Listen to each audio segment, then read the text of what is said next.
Starting out, I am so excited to have you as my very first guest on my new podcast, Into the Coffin with Kyle Coffin, a deep dive into spirituality and what that means to you. And we're going to be visiting with people throughout all different walks of life and kind of getting their experience and their take on spirituality. Those of you listening, we're sitting down and visiting with Reverend Dr. Shannon Fleck, who I have gotten to know over the years. Go ahead and tell us a little bit about yourself and your spiritual background. I'm a native Okie, so native to Oklahoma, grew up in a small town just a little north of Oklahoma City, and was raised in the Christian Church, Disciples of Christ denomination within Christianity. So that's the frame with which I was taught to approach spirituality or mystery in the spiritual realm. And I took that journey onward into my studies and going to seminary, and then later got a doctorate in ministry. My spirituality lens has always been framed in what I will call a mainline Christianity frame. Definitely not an evangelical frame, but definitely a Christian frame. And it's very important to me that I acknowledge and reference that that is only one of many versions to approach spiritual life and spiritual avenues. That just happens to be mine. However, because I have a lot of experience working in multi-faith settings, I'm very good at connecting with other avenues of accessing spiritual lives. And I'm very used to having conversations around that and learning and growing. So I have a lot of respect for the multiple ways that people come to their spiritual life. Thank you. And I would say definitely knowing you as an individual and like my knowledge around the Christian faith, that you as a practitioner in your field and your faith are the most Christ-like in your outreach and the way that you work with people and connecting and uplifting and supporting vulnerable populations. So thank you so much for your continued work. So tell us a little bit about your current work.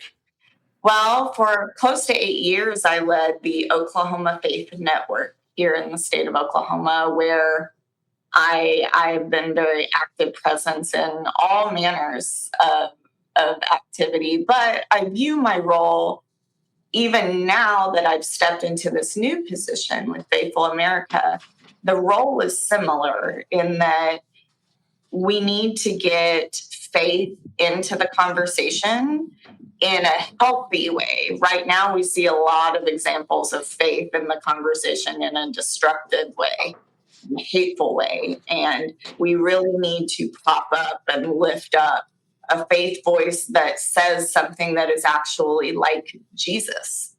So that's the crux of my work then with Oklahoma Faith Network and now with Faithful America. Let's talk through a little bit. I know that like there's like the nationalist Christians and some people that you've probably come up against in your work that maybe have created moments of doubt or deep questioning revolving around your faith. Walk me through what that's like for you. I wouldn't say I had faith questions put on me recently by Christian nationalists. However, what I did was I had an active deconstruction process that you hear a lot of Christians speak about. Mine just happened to take place with Bible scholars at a seminary.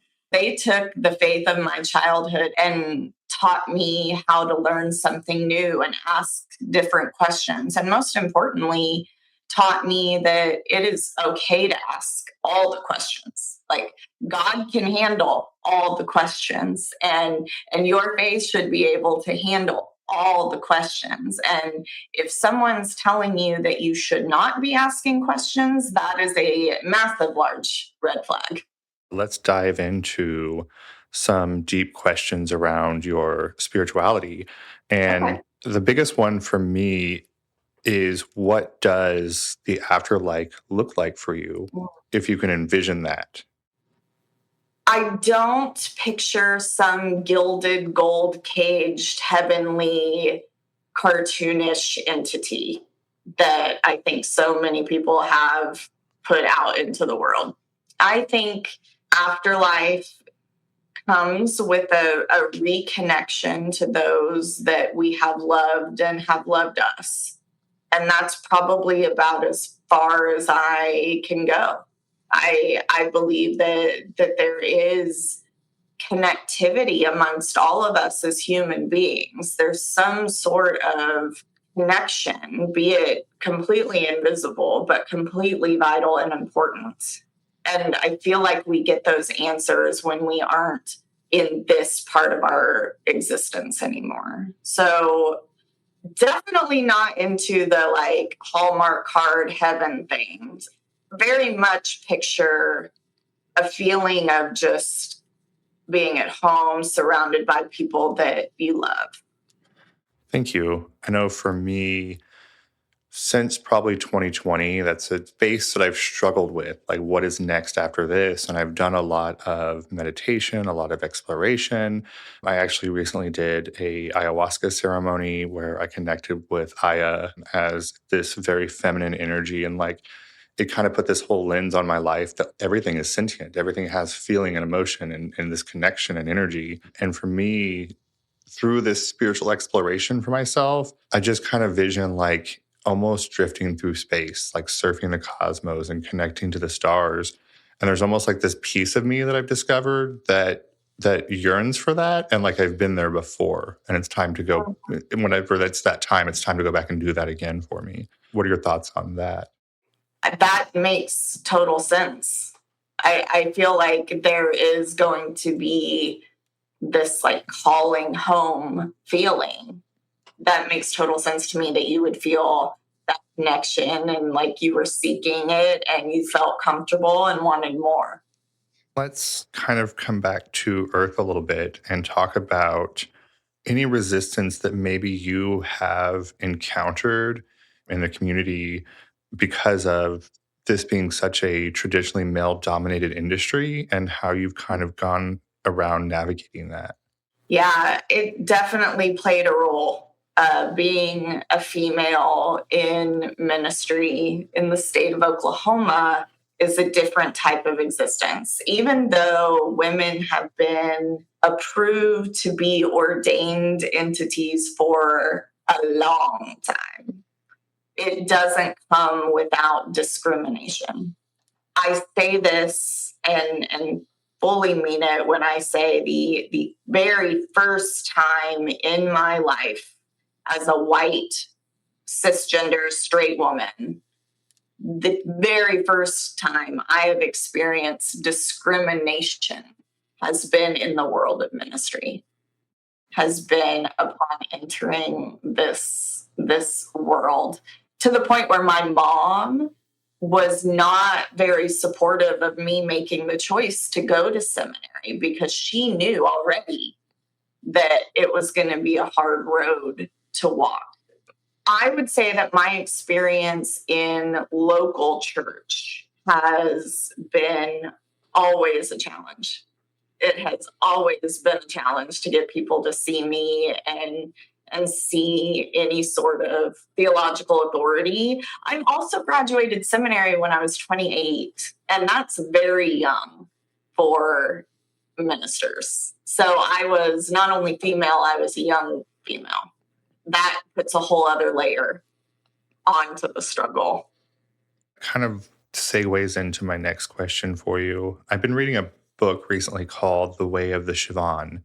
It translates to Yes Woman. And the Sivan were shamanic practitioners from Ireland that historically, before the expansion of Christianity in Europe, most of the healers and faith leaders in the communities were women. And it was actually the men who wanted to kind of fight their way into the birthing industry and the medical industry that kind of led to what became the witch trials. For me, I feel very connected to the divine feminine energy. And I really feel like that meeting the Aya Mother and connecting with the element of Earth, Mother Earth, and her feminine energy, that women really do have really unique gifts they bring to the table in the spiritual realm.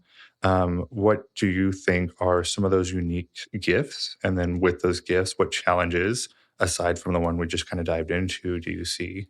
Women have a natural pull toward empathetic servanthood. It comes more easily. And I only say that because I feel like at this moment in human history, patriarchy has distorted things to such a degree that that's why things are not seen that way. You know, women were uplifted by Jesus, and Jesus had women as leaders and disciples, and women were leaders leading churches in early Christianity. It was only after the Council of Nicaea and Constantine and male rulers decided to get their hands on the faith that it became not inclusive of women. And lots of historical human societies were matriarchal, and the women were at the center. And that has intentionally been changed over the millennia to now this hierarchical system, whereas when women were leading, it was more circular. It was more, I would say a horizontal relationship more than a vertical one. And, I know that when I was in seminary, there were more women than men. I feel like that statistic has held that more women are attending seminary than men. I mean, I constantly go to the abuse epidemic that is in our churches, that we constantly see a new clergy person has bastardized their oaths to their ministerial ethics and has crossed the line with somebody.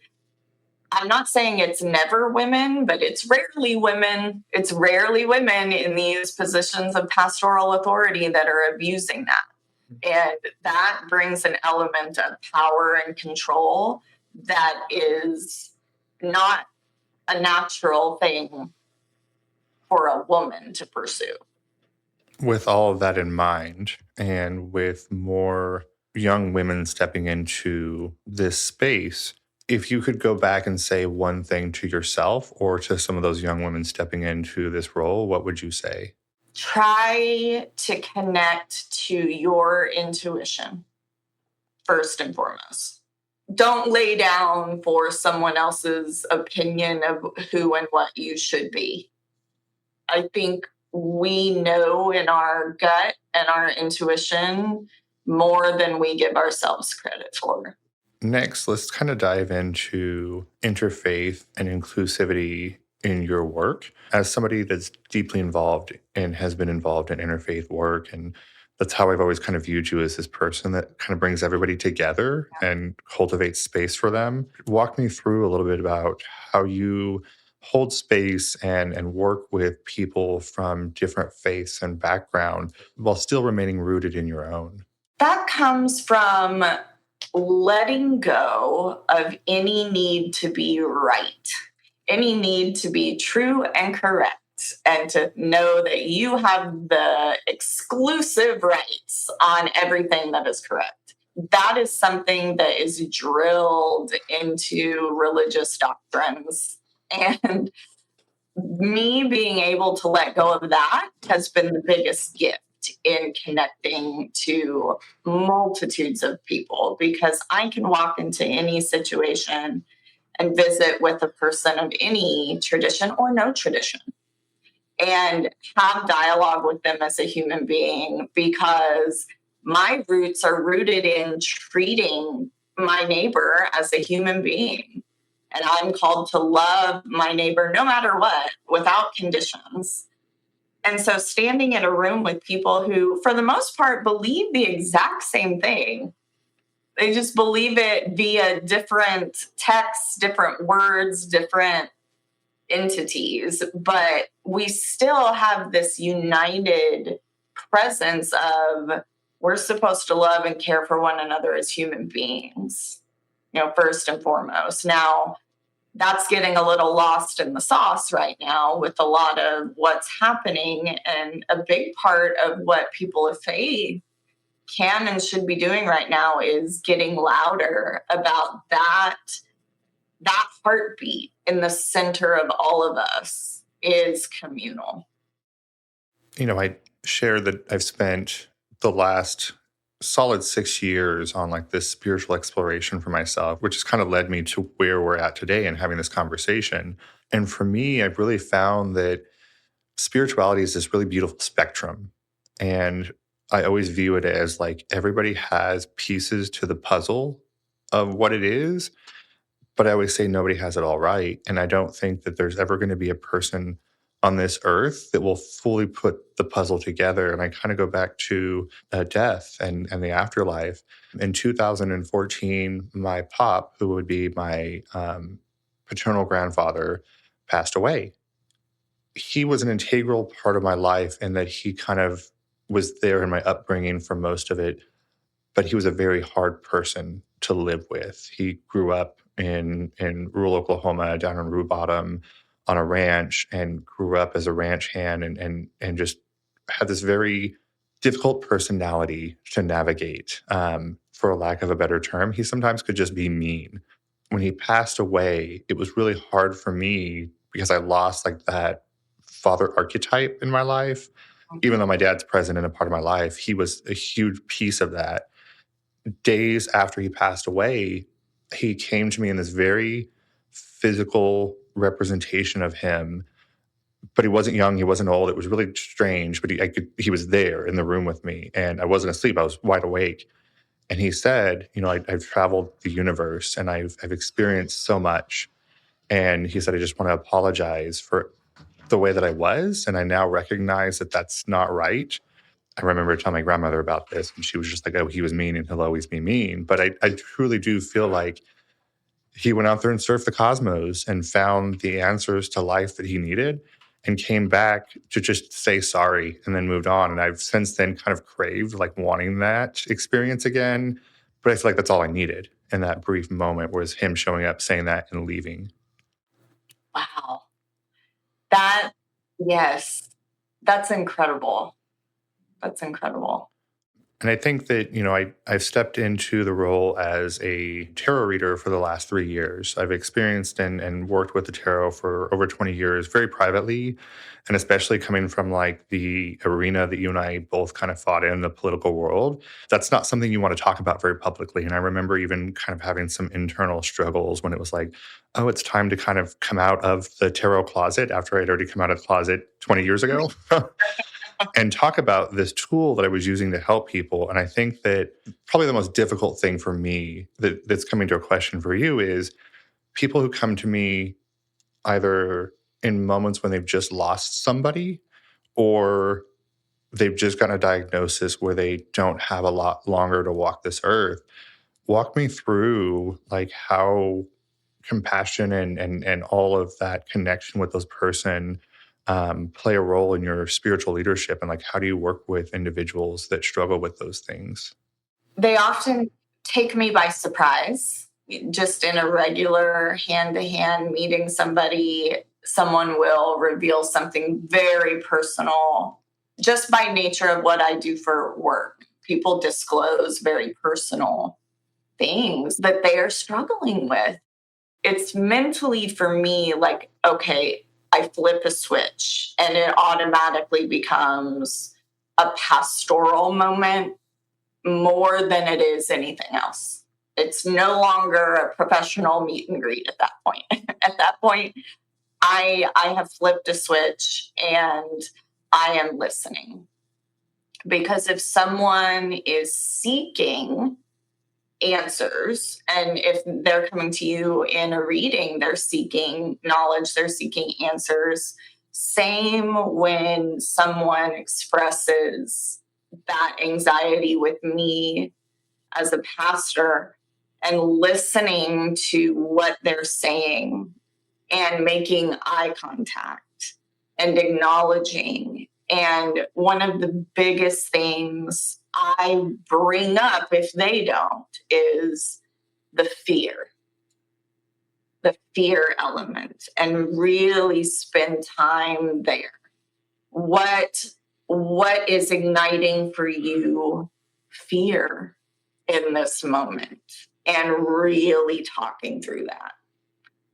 When I was pastoring, I had this experience a lot of visiting people in their final moments and their final hours.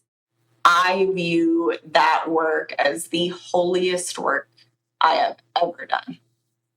It is so holy. And to this day, one of the things I miss the most about pastoral ministry is getting to be in those rooms with people.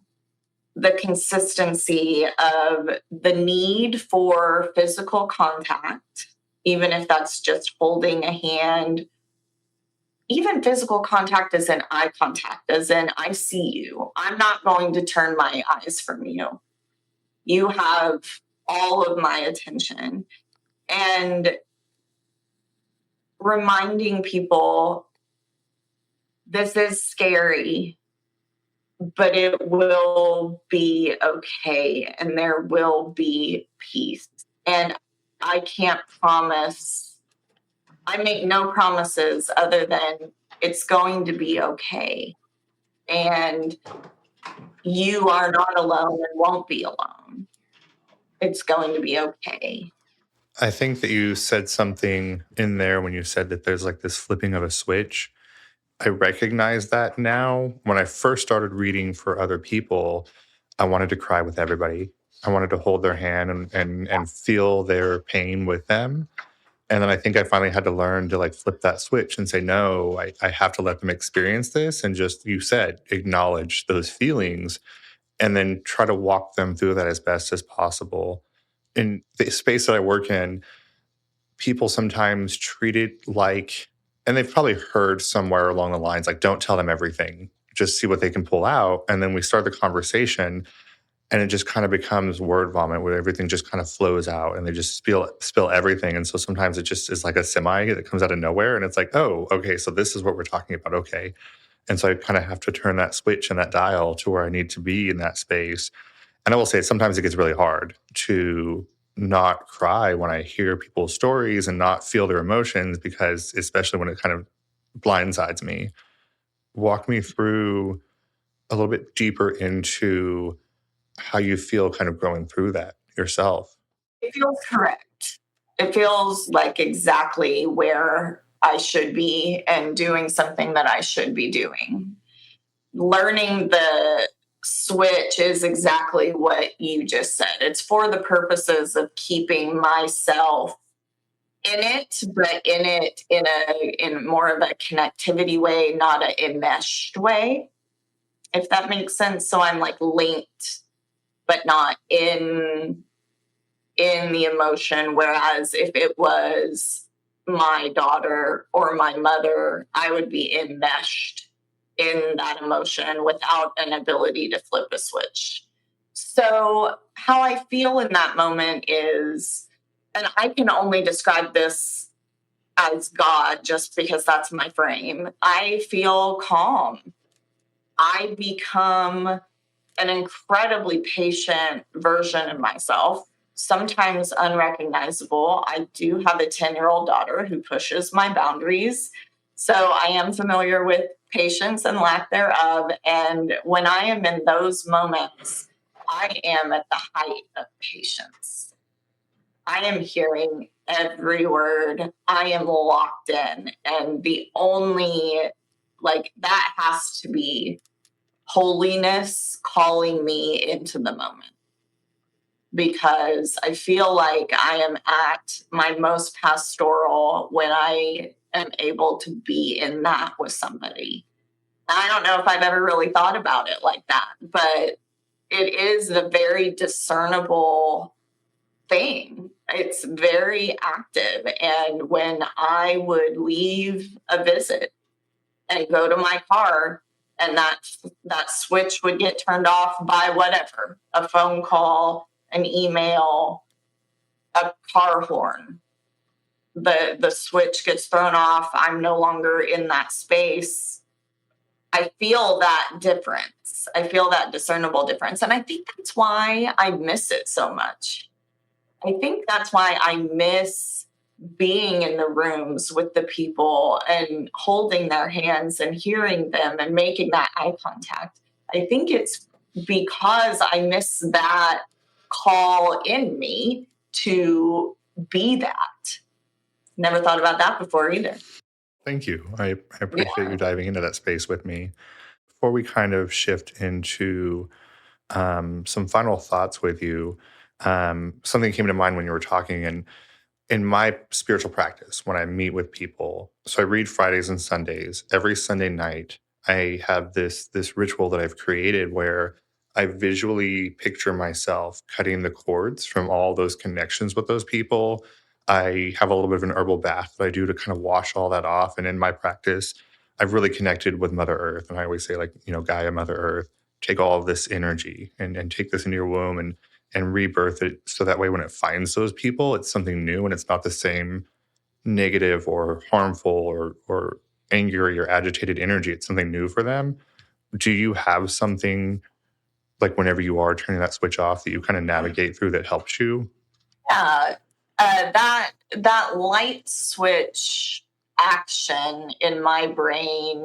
I've not spent a lot of time reflecting on process behind just a flick of a switch, but when you were discussing the knots and the chords throughout yourself and kind of like binding up your wants, needs, selfishness, whatever might be there, and handing that over to, you know, the divine, earth, God, holy, and handing those knots over and saying, now give me what this person needs without any of my stuff attached. That makes all the sense in the world to me. And that's exactly how I view that light switch motion in my brain as, okay, I'm turning off anything I might be bringing into this. I can't bring any of my stuff in here because this is 100% not about me in any capacity. I'm here to be present. And that binding up of our own selves in order to allow holiness through us is very holy, very holy. In the spiritual path that I'm currently walking, we call that the ego death, Mm, and kind of getting rid of the ego and yeah. letting spirit and the universe kind of speak through us. And I will say, definitely as a reader, that's probably one of the hardest things to do. Is this isn't about me, and it's not about what I would do or say in the situation. It's about allowing kind of spirit in the universe to speak through me and give folks the guidance they need. And sometimes it can be really difficult because sometimes I don't even understand the advice that's kind of coming to the table. But I always kind of caveat every conversation with the profound need to pair this with holistic health. So my practice as a spiritual guide, I'm not a mental health provider. So if we're struggling with mental health issues, you have to have a mental health provider to work with me. If you're struggling with physical health issues, I can't make those go away. I wish I had a wand that I could just wave in the air and everybody's illnesses go away. But I always say, like, pair that with a medical provider. And I kind of caveat a lot of the conversation with that, like making sure that we're pairing it with our holistic health. Spiritual health is such an integral part of the human existence. And now we find that there's science behind Mhm. how healthy it is for the body and what it does to us on a chemical level. Any final thoughts on that? Oh, fully agree. I think spiritual life is meant to live in community with all aspects of our life. It's your spirituality that roots you to that question of the meaning of life. It's a very spiritual binding and a spiritual quest and question. But we also exist within a world of progress and development and science and vaccines and health and mental health and awareness that has only grown over time. And that doesn't diminish the role of spirituality, it enhances it. Because look at all of this meant to go and be coupled together. I am 100% not a mental health provider. Now, a lot of clergy have not been fully taught that you do need to refer people you have to refer people. There are limits. And I think that boundary gets pushed way too often. We need to be more in the habit of saying, hey, I have limits in my area, and that's okay because there are other people that have gifts in other areas. And it's because of that we exist in this beautiful community. Couple more questions and then we'll finish up here. In my work, I walk people a lot through working with their inner child and healing in that space because it is kind of a, for lack of a better term, but like almost like a cultural illness that we have a lot of inner child trauma that we have to heal from. So if you could tell that inner child, your younger self, one thing about your faith or your spirituality today, what it's evolved into now, what would you say to her? Be open. The more open, the better. Thank you. And then just kind of turning towards the title of the podcast, Into the Coffin. What comes to mind when we use that term? Mystery. I think a coffin is a familiar thing for people, but we don't really know what is in the coffin or not in the coffin. We can see physicality, but we know that the life is gone. And where is that life? So to me, a coffin is this embodiment of the mystery of what in the world happens after this experience. And I very much believe that this is not only one experience of existence. I think there's so much more. There's so many things that have no explanation, and I do not think they're meant to have an explanation. And that's okay. Yeah, I love, because even as you were talking, I had almost like this visual of the coffin and like the door closing, but it was more like stepping into the next chapter and what does that look like and exploring that space. With all this in mind and our whole conversation kind of coming to a conclusion here, what do you hope that people carry with them as they walk their own spiritual paths? Carry your intuition and trust it. There are multiple pathways for a reason because it's okay to walk separate paths to find our meaning. We are all different individuals. It is okay that there are different paths. Be open, be mindful, and know that when you do things in open mindfulness with roots in love, there's no way anything is going to be messed up by you. That is a holy path, no matter how you view holiness. Is there anything else you would like to add before we step away from this space about your beliefs, your practice, or just those listening? I want to lift up your story about your pop and having him come to you with that. I have a similar thing in that my stepmother, who I was very close with, passed away when I was in high school. And her daughter, my stepsister, passed away about a year and a half ago. The night that she passed, my stepsister, I had an incredibly vivid dream, like one of the most vivid dreams of my life, of the two of them connecting and seeing each other. And I didn't know that she had died. This happened the night she died, and it was just in my head that my stepmother, who died so long ago, and my stepsister, her daughter, had reunited. And then I found out the next day that she had passed. And I very much believe that I was shown that and that did happen. there are these inexplicable things. We are not meant to have all the answers here and now, and that is okay. I don't think I can say that enough. If listeners are interested in following you, learning more about your journey or the integral work that you're doing now, the important work that you're doing, where can they find more information? I would say that I am doing the most on Blue Sky and Substack. So if you go to Reverend Dr. Shannon Fleck on either one, I would give me a follow there. Although I am still kind of on Facebook, I don't check it. It feeds from my Instagram, which will be going away soon. For those who know. And so find me on Blue Sky or Substack. I do a lot of more personal insight on Substack. So if you're more interested in that, I'd go there. And then my organization is called Faithful America. The website is faithfulamerica.org.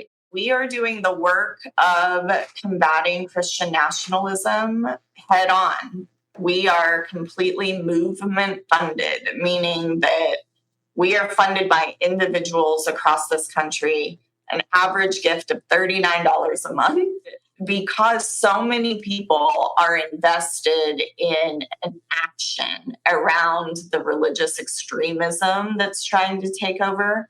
We have this very privileged position of not having to worry about a dictator taking away money and not having to worry about any of those pieces, so we can say a lot more. And so if you're interested in Christians who are standing up against the religious extremism, we'd love to have you. Thank you. Personal question. And because the way that I always describe you when I talk about you in different circles is like Reverend Dr. Shannon Fleck is at the Capitol fighting Christian nationalism on the front lines. So then you were at the state level. So does this organization take you to the federal level?